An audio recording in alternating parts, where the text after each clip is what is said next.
tout ce que tu nous as dit, qui était très riche, et avec des petites choses que j'ai retenues, l'obscénité esthétique et la maîtrise du temps, ne jamais aller plus vite que le patient.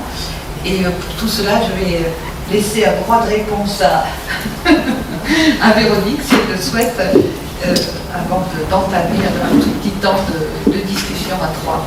Alors je me retrouve complètement sur les 7 points du temps, la temporalité, que j'ai repris dans mon dernier livre sur mourir sur ordonnance ou être accompagné jusqu'au bout. Et c'est vraiment, surtout en soins de longue durée, surtout avec des patients très âgés, il y a un télescopage des temps. Le temps des soignants, le temps des patients, le temps des familles et le temps sociétal. La société, vous l'avez compris, une société de l'obsolescence programmée de l'homme. Où il faut que l'homme soit autonome, soit en pleine capacité, sinon c'est un fardeau pour la société. Et aujourd'hui, dans notre société agiste, eh bien, on assigne les vieux à disparaître. Et s'ils ne disparaissent pas trop vite, eh ben, on dit aux soignants, c'est votre job maintenant de donner la mort aux plus vulnérables. Et on le voit dans tous les pays qui ont légalisé l'euthanasie, comme en Belgique. En 2002, ils ont élargi ce droit à l'euthanasie en 2014 aux malades d'Alzheimer et aux enfants handicapés, ce qui est quand même gravissime. Et je pense qu'on va aller évidemment vers une sorte d'eugénisme. Mais moi, qui je serais en tant que médecin pour dire que cette vie est digne de vivre et celle-là ne l'est pas. Donc évidemment, nous avons des réunions de deuil. Après chaque décès, j'ai 450 décès par an hors période Covid dans mon hôpital. Même en soins longue durée, quand il n'y a pas de famille, nous avons des faire-part de décès, des faire-part d'accueil, des faire-part de décès qui sont à moitié ouverts. Et si on veut, on lève. Et ils sont de couleurs différentes avec le nom, pour que quelque chose soit dit de la personne qui mangeait en face de vous, qui n'est plus là. Et les familles ou les soignants sont, une fois par mois, invités à reparler de la façon dont la personne est partie. Est-ce qu'il est bien parti? Est-ce qu'il est mal parti? Est-ce que vous avez eu l'impression que la douleur était bien traitée ou maltraitée? Comment ça s'est passé? Est-ce que vous avez ressenti de la colère ou pas, etc. Et chaque patient, même s'il n'a pas de famille, est accompagné jusqu'à la morgue avec des poèmes, avec des fleurs. On se cotise avec un mot pour que personne ne parte seul. Mais sur le fait que les personnes meurent seules, alors, plusieurs études, dont une récente, plus récente, française, qui est celle de Jean-Marie Gomas, qui donc c'est médecin de Sainte-Périne, de soins palliatifs, sur un panel d'au moins 600 personnes décédées consécutives dans son unité de soins palliatifs. Les personnes choisissent leur temps pour mourir. C'est-à-dire que la famille est là, va juste à la cafétéria prendre juste un petit café et elle remonte et la personne est décédée. Ou elle va mettre un ticket dans le parking qui est devant l'hôpital et la personne est décédée. Donc la personne va choisir ce moment, ce qui fait souffrir tout le monde, parce que ça entraîne une culpabilité en disant mais j'ai pas été là. Pourtant j'ai demandé à dormir, j'étais la main dans la main, etc. Mais son dernier souffle, elle a été seule. Et ça c'est source de fantasme, de partir seule. C'est quelque chose qui est terrible, mais la réalité nous montre que finalement c'est le patient, le mourant qui a cette maîtrise du temps. Parfois il a envie qu'on lui foute la paix. Parfois il a envie qu'il y ait des silences, et pas des murmures, et pas des selfies, et pas des prières, et pas de la musique. Mais parfois au contraire, il préfère cette main, cette caresse. Donc c'est l'éloge de la singularité. Et encore une fois, dans cette maîtrise du temps, il faut que vous sachiez que les médecins ne maîtrisent rien du tout. Je sais que je ne sais rien. Dans la sédation médicale profonde et continue qui est prévue et légale dans le cadre de la loi Claes-Néotite 2005, on ne sait pas quand le patient va mourir. Et on nous demande, les familles nous disent, mais quand il va mourir? Parce qu'il y en a qui nous disent très crûment et très prosaïquement, je n'ai pas que ça à faire. Ou prévenez-moi quand il est vraiment mort, que j'aille récupérer le livret de caisse d'épargne à l'hôpital. Mais on ne sait pas, je n'ai pas de boussole, je ne sais pas, je ne suis pas devin, on envoie bien des avis d'aggravation, ça on le fait, mais on ne sait pas si ça va être 1 heure, 2 heures. Le seul moment de savoir, le jour et l'heure, c'est évidemment l'euthanasie, c'est de donner la mort, une mort programmée. Donc c'est un inversement des données et des valeurs du soin, qui est très problématique. Qui peut soulager d'un point de vue sociétal, c'est la mort dite propre, la mort douce, comme si nos morts, nous, à l'hôpital, étaient des morts sales. Parce qu'on ne sait rien, finalement, on est des nuls. Et autre point, personne ne supporte plus l'agonie. L'agonie, ça veut dire la lutte. Et les gens disent, ils souffrent. Ben oui, c'est pas agréable. Nous aussi, on souffre d'entendre des râles, d'entendre des pauses respiratoires. Il faut être en capacité de supporter ça. Et la société ne veut pas voir ça, ne veut pas supporter ces derniers moments. Et évidemment, on ne va pas écrire un récit de vie à ce moment-là. Mais sur les récits de vie, à Jeanne Garnier, à Paris, qui est un très bel lieu d'accueil de soins palliatifs, j'ai accompagné plusieurs de mes proches. C'est surtout des cancéreux en phase terminale. Vous savez que les soins palliatifs, c'est tout ce qui reste à faire quand il n'y a plus rien à faire. Et il y a beaucoup de choses à faire. Donc les cancéreux ont une temporalité qui n'est pas la nôtre. C'est une maladie chronique. Et en soins palliatifs, même si 90% des gens vont mourir, il y en a qui vont rentrer chez eux. Et une de mes amies qui était médecin du monde, qui avait une maladie terrible, un sarcome épouvantable qui lui donnait une tumeur qu'on ne pouvait pas traiter, elle appelait ça son chou-fleur, on la voyait sous la peau. Et elle était médecin, elle savait parfaitement que ses jours étaient comptés. Et elle a eu une personne à Jeanne Garnier qui faisait des récits de vie avec elle. Donc elle a pu prendre le temps, pendant 3 semaines, de raconter sa vie très riche et de donner ce récit de vie à son fils. Quand elle est décédée, dans cette idée-là, de transmettre, de témoigner et transmettre. Elle a pu dessiner sa tumeur. On a pu être tous les jours. Elle nous disait, là je suis trop fatiguée, je ne peux pas, mais il y avait des moments où elle avait besoin d'écrire, de dire et de dessiner. Donc c'est un panel, un nuancier de choses qui doivent être proposées. Et je vous l'ai bien dit, il faut une humanité, il ne faut pas une intelligence artificielle à côté du mourant. Il faut vraiment quelqu'un et qui soit aussi en capacité d'écouter les silences, d'écouter l'agonie et de ne pas transmettre sa propre angoisse aux soignants et aux familles. Et c'est pas facile. Un grand merci Véronique. Je voulais revenir sur cette histoire de mourir seul dont tu as parlé, qui a été repris par Véronique. Ne peut-on pas entendre se mourir seul de deux façons? Donc effectivement, Véronique a bien précisé des situations qu'on vit dans les structures de soins palliatifs, effectivement, pas pour tous, heureusement, bien évidemment, où la personne décède au moment même où on va mettre le ticket dans le rodateur. Mais parfois les familles sont là quand le décès se passe. Mais je vous pose une question à tous les deux. Est-ce que on meurt seul? Évidemment, on meurt seul. La mort, c'est finalement la situation la plus partagée de tous, et en même temps, c'est la situation la plus... C'est comme la honte. La honte, c'est le sentiment le plus intime, et c'est le sentiment le plus partagé universellement. Et la mort, c'est le plus partagé universellement, et c'est toujours une expérience intime très, très difficile, forcément, la question d'affronter la mort, sinon ça ne va pas. Les problématiques décrites depuis la nuit des temps autour de cette question. Je voulais savoir si mourir seul, c'était pas également mourir seul intérieurement, parce que même quand on est accompagné, on meurt seul, c'est nous qui ne mourons pas. C'est cette question. Peut-être qu'il n'y a pas grand-chose à dire. En tout cas, je pense que tu as raison. Je pense qu'effectivement, chacun vit une expérience qui est extrêmement singulière et on ne peut pas savoir quelle est cette expérience, ça reste un gros mystère.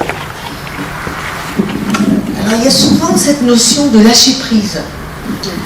Lorsqu'il y a un deuil, on voit ça avec les équipes. Est-ce qu'il s'est accroché jusqu'au dernier instant ou est-ce qu'il a lâché prise? Et de pouvoir dire, on est là, mais si vous souhaitez, on peut vous laisser tranquille, c'est quelque chose de très important.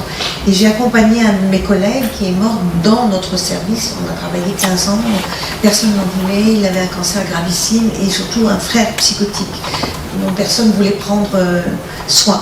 Et il refusait les morphiniques, il refusait d'être endormi, il s'accrochait à la vie, tant que personne ne s'occupait de son frère psychotique, qui avait 65 ans, lui en avait 68, et qui n'était absolument pas autonome. Et c'était évidemment pas mon patient, j'ai assez de patients comme ça, et je lui ai dit, écoute, on va faire un deal, accepte de la morphine, et moi je vais prendre en charge ton frère psychotique. Et je reviens demain, je me souviens très bien, c'était un vendredi soir, et je reviens demain à 15h.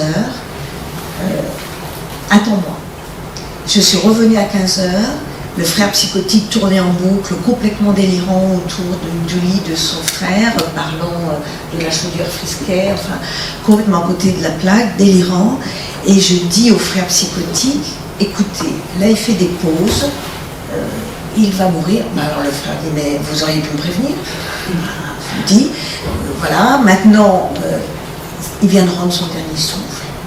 Donc il avait attendu que je vienne, il est mort à 15h30 dans mes bras, mon collègue, c'est une expérience inouïe. Et je dis au frère, ah oui, avant je lui avais dit, dites-lui quelque chose de gentil, il vous entend, dites-lui quelque chose de gentil. Alors il lui prend le menton, il tourne pour sa boîte, c'était une chose, et il dit, t'es pas gentil, t'as pas mangé toutes mes boîtes de sardines. Alors ils habitaient à 30 km de l'hôpital, et le frère psychotique avait une petite traînette avec c'était un grand paranoïaque, tous les procès qu'il intentait à tout le monde, et des boîtes de sardines pour son frère mourant. Il savait quand même quelque part qu'il était mourant depuis des mois dans notre service. L'irruption de la mort était quand même invraisemblable. Et quand je lui ai dit, là c'est son dernier souffle, dites-lui vraiment quelque chose de gentil. Bon, bah alors d'accord, je vais apprendre le grec. Et là, à ce moment-là, j'ai senti que mon collègue se laissait partir, rassuré. Et je lui ai dit, tu vois, je suis là, je prendrai soin de ton frère, etc. Et quand il est mort, j'ai dit à son frère, maintenant il est mort, et il faut que vous lui fermiez les yeux. Ah non, non, non, il faut opérer de la cataracte, ça coûte trop cher. Donc tout était dans une ambiance complètement dingue. Je vous passe la crudité des propos du frère au décès. Je veux récupérer son pognon et il ira dans la fosse commune. Je lui dis non, Guido, regardez-moi bien. D'abord, ça n'existe plus les fosses communes. Ensuite, c'est moi qui payerai l'enterrement de votre frère. Mais il est hors de question de quoi que ce soit. Enfin, il faut aussi, les psychotiques, les remettre un peu dans la réalité. Il voulait prendre tous les habits un peu corrects de son frère pour lui. L'argent liquide qui restait. Enfin, on a des choses, mais exorbitantes à absorber, à traiter, à faire à l'hôpital. Et bien évidemment, on a besoin de partager, on a besoin de parler. Et à ce moment-là, je n'avais pas une infirmière dans le service, pas un soignant, personne pour préparer le corps, etc. Et j'avais en boucle le frère avec sa chaudière Frisquet, la cataracte, l'argent, etc. Donc il a fallu le calmer lui redonner un rendez-vous lundi pour prévoir les obsèques de son frère, et nous avons été 3 à l'enterrement, dont lui qui délirait, pour pas qu'il parte justement dans la fosse commune. Donc vous voyez que c'est tout ce travail qui se tisse dans la singularité de chacun et du moment de chacun, et de l'histoire de chacun. Et quand on est dans des unités où on ne connaît pas les malades, pendant la Covid, les malades venaient pour mourir dans nos hôpitaux, c'est extrêmement cruel, et en plus on ne pouvait pas présenter les corps aux familles. Si elles n'arrivaient pas dans les 2 heures, elles n'avaient pas le droit de voir leur mort. Ce qui a été particulièrement compliqué et douloureux pour les familles et le personnel. Un grand merci, oui. Est-ce qu'une ou deux questions dans la salle? Oui. C'est une remarque. J'espère que vous n'en voudrez pas, mais vous avez 0 au début d'œil. Pourquoi? Qui ça, moi? Non, moi. On l'appelle souvent Thomas, je m'appelle Mathieu, mais je ne sais pas pourquoi on m'appelle très souvent Thomas. Mais je suis habitué. Désolé. Mais parce qu'elle parlait d'incinération. On incinère les ordures, on crématise les humains. Ah oui, vous avez raison. Et ça, c'est absolument fondamental, parce qu'il n'y a pas un journaliste, mais même si les écrivains arrivent à dire des choses absolument atroces, c'est terrifiant. Donc, même si les personnes nous disent qu'on va les incinérer, reprenons-les. Parce que ça sera une dérive sémantique absolument extraordinaire aujourd'hui. C'est, comme tu dis, on ne voudrait même plus reconnaître les corps des humains ou les morceaux de corps. Pardon, mais j'accepte ce 0. On incinère même les morceaux de fœtus qui ont un semblant d'éléments humains, sont crématisés avec plusieurs morceaux, mais il n'en restera rien, parce que c'est pas empumé, mais ils ne seront jamais incinérés, parce que c'est dans les ordures, sinon. Ce serait dommage de vous considérer comme des ordures. Pardon, monsieur. Pardon, Non, j'accepte ce que vous pointez.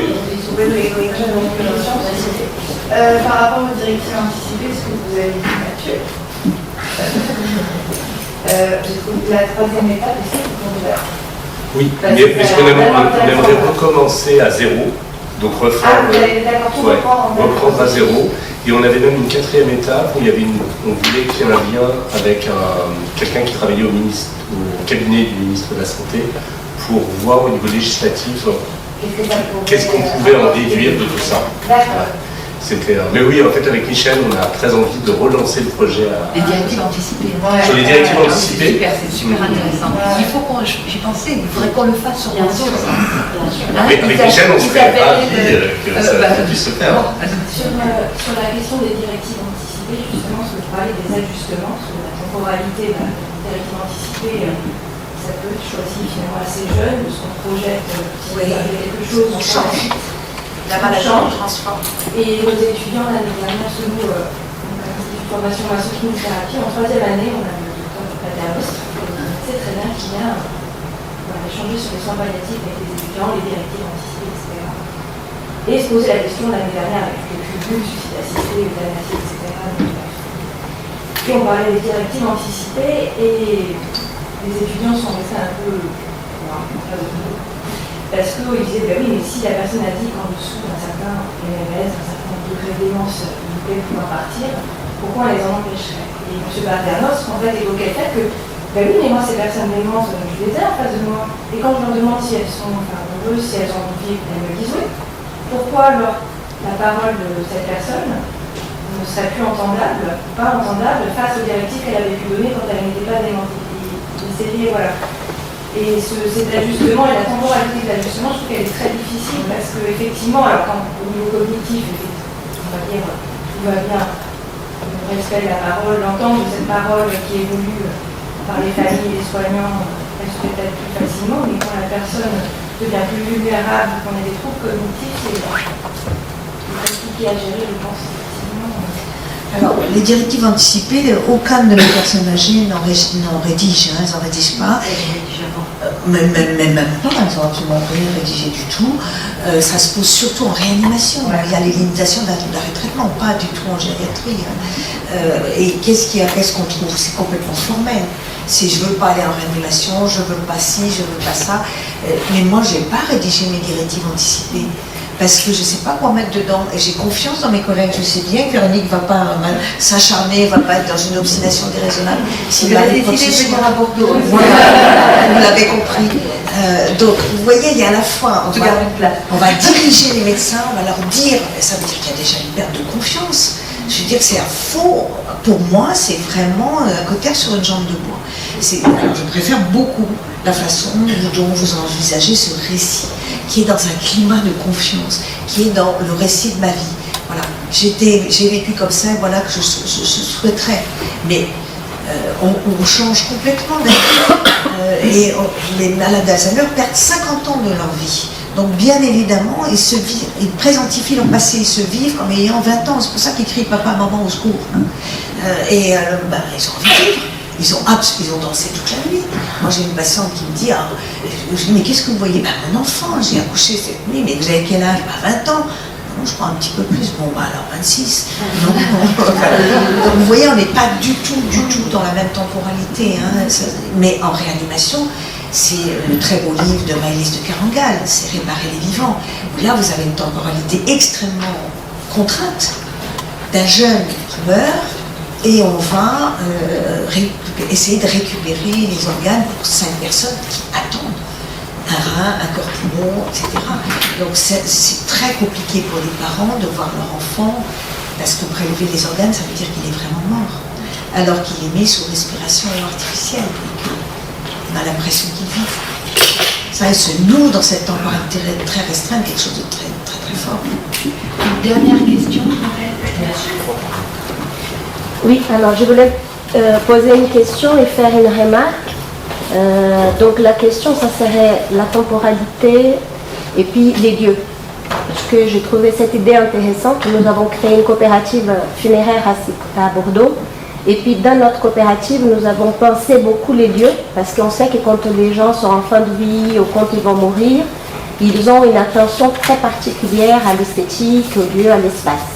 Donc les liens entre l'espace et la temporalité, et puis de voir comment l'hôpital répond à cette question, parce que souvent les familles qu'on reçoit nous disent mais c'était horrible, c'était atroce, l'hôpital c'était moche. Bon, il y a plein de... Moi qui anime des cafés mortels, j'entends souvent des personnes témoigner de leur expérience de fin de vie avec leurs proches, et je suis assez frappée. Et ensuite, pour revenir à la question des directives anticipées, nous à Cyprès, on a mis en place des volontés funéraires. Et moi je dirais qu'aujourd'hui il y a un changement, un grand changement de société, c'est-à-dire que les gens veulent préparer leur mort. Je ne dirais pas du tout que les gens ne veulent pas. Moi je suis toutes les semaines, je reçois des messages des gens qui veulent préparer leur mort, qui veulent savoir où ils veulent être enterrés, où ils veulent, quelle destination pour les cendres, ils ont des choses à dire. Donc il y a vraiment un renversement, moi je dirais, dans la fin de vie, la question, le sujet de la mort.